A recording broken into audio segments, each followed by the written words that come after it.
പലപ്പോഴും ചൊവ്വാഴ്ചയും ഞായറാഴ്ചയും അതിരാവിലെ ഈ പുത്തനത്താണി റോഡ് അലത്തൂര് പോകുന്ന ഒരാളാണ് ഞാൻ. ചൊവ്വാഴ്ച രാവിലെ, ഇനി നാളെ രാവിലെ പോകാനുണ്ട്, സുബഹിസ്കരിക്കാനാവുമ്പോഴേക്ക് കടുങ്ങാത്തുണ്ടിലെത്തണം. എന്തിനാ ഞാനത് പറയണത്?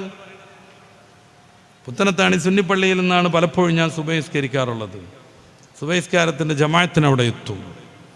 അങ്ങോട്ട് പോകുന്നതിൻ്റെ മുന്നേ കാണാം എൻഎച്ചിലുള്ള ചില പെട്ടിക്കടകളിൽ നിന്ന് ബൂട്ട് ഊരിപ്പിടിച്ച് ജെയ്സി തോളിലിട്ട് വേർത്തു കുളിച്ച് കളിയൊക്കെ കഴിഞ്ഞ് വെള്ളം കുടിക്കാനും ചായ കുടിക്കാനും വരുന്ന ചെറുപ്പക്കാർ. ഫിസിക്കലി ട്രെയിനിങ് നല്ലതാണ്, അത് ദീനിയാവുമ്പോൾ വളരെ നല്ലതാണ്.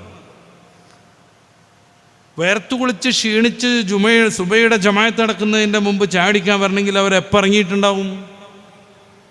ഇറങ്ങിയിട്ടുണ്ടാവും. ഡെയിലി പരിപാടിയാണ്, ഒരു തടസ്സമില്ല. അത് കഴിഞ്ഞ് ചെല്ലും. ചിലപ്പോൾ സുബഹി പോലും നിസ്കരിക്കാതെ ഒറ്റ ഉറക്കുറങ്ങും 3-4 മണിക്കൂർ. നട്ടപ്പാതിരൊക്കെ എഴുന്നേറ്റിട്ട് കളിക്കാൻ വരാൻ ഒരു തടസ്സമില്ല. 2 റക്അത്ത് നിസ്കരിക്കാനാണ് പ്രയാസം. സുന്നത്തുകൾ മാറ്റിവെക്കാൻ തൽക്കാലം ഫർള് പോലും വേണ്ട വിധം നിസ്കരിക്കാൻ വല്ലാത്ത മടി പല കാരണങ്ങളാൽ ഒഴിവാക്കിക്കൊണ്ടിരിക്കുന്നു. കോട്ടയവും മലപ്പുറവും തമ്മിലുള്ള ഫുട്ബോൾ സന്തോഷ് ട്രോഫിയുടെ ഫൈനൽ നടക്കുന്നു കോട്ടപ്പടി സ്റ്റേഡിയത്തിൽ. കളി തുടങ്ങുന്നത് 6 മണിക്കാണ്. അന്ന് 15,000 ആൾ കൊള്ളുന്ന ആ സ്റ്റേഡിയത്തിൽ 25,000 ആൾ വന്നു. കളിക്കാർ ഓടിക്കളിക്കുന്ന ലൈന് വരെയും ആവേശം കൊണ്ട് ജനങ്ങളിങ്ങനെ തിങ്ങി നിറഞ്ഞു നിന്നു. 25,000 ആളുകളിൽ 80%-ലേറെ 90% മുസ്ലിങ്ങളായിരിക്കും. ഇനി കഥയുടെ ബാക്കി ഞാൻ പറയാം.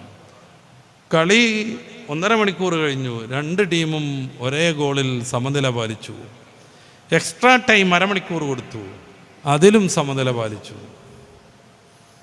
പിന്നെ ഷൂട്ടൗട്ടിലേക്ക് കാര്യങ്ങളെത്തി.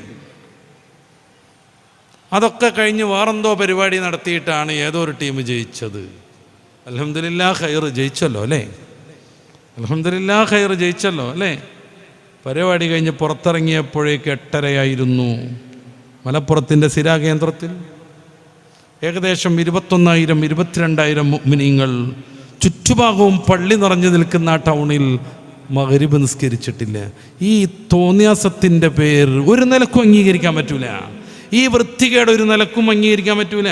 ഫിസിക്കൽ ട്രെയിനിങ് ഒന്ന് വേറെ, ആരോഗ്യം ഉണ്ടാവാനുള്ള എക്സസൈസ് മറ്റൊന്ന്.